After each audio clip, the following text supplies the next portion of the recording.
ಪ್ರಿಯ ವೀಕ್ಷಕರೇ, ನಿಮಗೆಲ್ಲರಿಗೂ ನನ್ನ ನಮಸ್ಕಾರ ಮತ್ತು ಸಮೃದ್ಧಿ ಬ್ಲಾಗ್ಸ್ಗೆ ನಿಮಗೆಲ್ಲರಿಗೂ ಸ್ವಾಗತ. ಇವತ್ತಿನ ಮನೆಮದ್ದು ಏನಂದರೆ, ಇನ್ನೊಂದು ನಾನು ಈಸಿಯಾಗಿರೋದನ್ನು ನಿಮ್ಮ ಸ್ಕಿನ್ ಗ್ಲೋ ಆಗೋಗೋಸ್ಕರ, ಆಮೇಲೆ ಸ್ಕಿನ್ ಸಾಫ್ಟ್ ಆಗೋಗೋಸ್ಕರ ಒಂದು ಹೋಮ್ ರೆಮಿಡಿಯನ್ನು ತಿಳಿಸ್ಕೊಡ್ತೀನಿ. ಇದನ್ನು ನೀವು ಡೈಲಿ ಅಪ್ಲೈ ಮಾಡೋದ್ರಿಂದನೂ ಸ್ಕಿನ್ ತುಂಬ ಚೆನ್ನಾಗಾಗ್ತದೆ. ಇದನ್ನು 1 ರಿಂದ 1.5 ತಿಂಗಳು ನೀವು ಅಪ್ಲೈ ಮಾಡಿ ನೋಡಿ, ನಿಮ್ಮ ಸ್ಕಿನ್ನಲ್ಲಿ ಡಿಫ್ರೆನ್ಸನ್ನು ನೀವೇ ಕಾಣ್ತೀರಾ. ಇದಕ್ಕೆ ಬೇಕಾಗಿರೋ ಪದಾರ್ಥ, ಆಮೇಲೆ ಇದಕ್ಕೆ ಮಾಡೋ ಹೇಗೆ ಅಂತ ನಾನು ತಿಳಿಸ್ಕೊಡ್ತೀನಿ.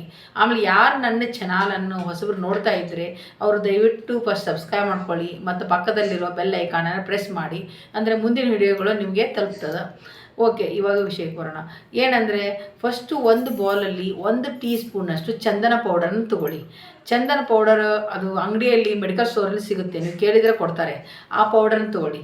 ಅದಕ್ಕೆ ಒಂದು ಚಿಟಿಕೆ ಏನು ಹಾಕ್ಬೇಕಂದ್ರೆ ಕಸ್ತೂರಿ ಅರಿಶಿನನೂ ಆಯುರ್ವೇದಿಕ್ ಅಂಗಡಿಯಲ್ಲಿ ಸಿಗ್ತದೆ, ಅದನ್ನು ತೊಗೊಂಡ್ರೆ ಬೆಟ್ರ್. ಇಲ್ಲವಾದರೆ ಪ್ಯೂರ್ ನಿಮ್ಮ ಮನೆಯಲ್ಲಿ ಅರಿಶಿನದ್ದು ನೀವು ಅಡುಗೆಗೆ ಹಾಕ್ತೀರ, ಅದು ಆದರೂ ಸಹಿ, ಓಕೆ, ಉಪಯೋಗ ಆಗುತ್ತೆ.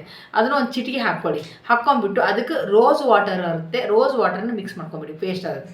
ಮಾಡಿಕೊಂಡು ಒಂದು 10 ರಿಂದ ಫಸ್ಟ್ ಮುಖಕ್ಕೆ ನೀಟಾಗಿ ತೊಳ್ಕೊಂಡಾದ್ಮೇಲೆ ಇದನ್ನು ಮಾಡ್ಕೊಂಡಿರ್ತಿಲ್ಲ, ಇದನ್ನು ನೀಟಾಗಿ ಅಪ್ಲೈ ಮಾಡಿಕೊಂಡು ಒಂದು 10 ರಿಂದ 15 ನಿಮಿಷ ಬಿಡಿ. ಆಮೇಲೆ ನೀವು ಮುಖವನ್ನು ತೊಳ್ಕೊಂಡು ನೋಡಿ, ನಿಮಗೆ ಇದರದ್ದು ಡಿಫ್ರೆನ್ಸ್ ಗೊತ್ತಾಗ್ತದೆ. ಇದನ್ನು ಡೈಲಿ ಮಾಡೋದ್ರಿಂದ ಸಹ ತುಂಬಾ ಉಪಯೋಗ ಆಗ್ತದೆ. ಆಮೇಲೆ ಇದೇ ಥರ ಮಾಹಿತಿ ನಿಮಗೆ ಬೇಕಾದ್ರೆ ನನಗೆ ಕಮೆಂಟ್ಸ್ ಮಾಡಿ ತಿಳಿಸಿ, ಮತ್ತು ಮುಂದಿನ ವಿಡಿಯೋದಲ್ಲಿ ನಾನು ತಿಳಿಸೋ ಪ್ರಯತ್ನ ಮಾಡ್ತೀನಿ. ಆಮೇಲೆ ಯಾರಿಗೆ ನನ್ನ ವಿಡಿಯೋ ಇಷ್ಟವಾಗ್ತದೆ ಅವರೆಲ್ಲ ನನ್ನ ಲೈಕ್ ಮಾಡಿ ಮತ್ತು ಶೇರ್ ಮಾಡಿ. ಆಮೇಲೆ ಮುಂದಿನ ವಿಡಿಯೋದೊಂದಿಗೆ ಮತ್ತೆ ಭೇಟಿ ಆಗ್ತೀನಿ. ನಿಮಗೆಲ್ಲರಿಗೂ ನನ್ನ ಧನ್ಯವಾದಗಳು.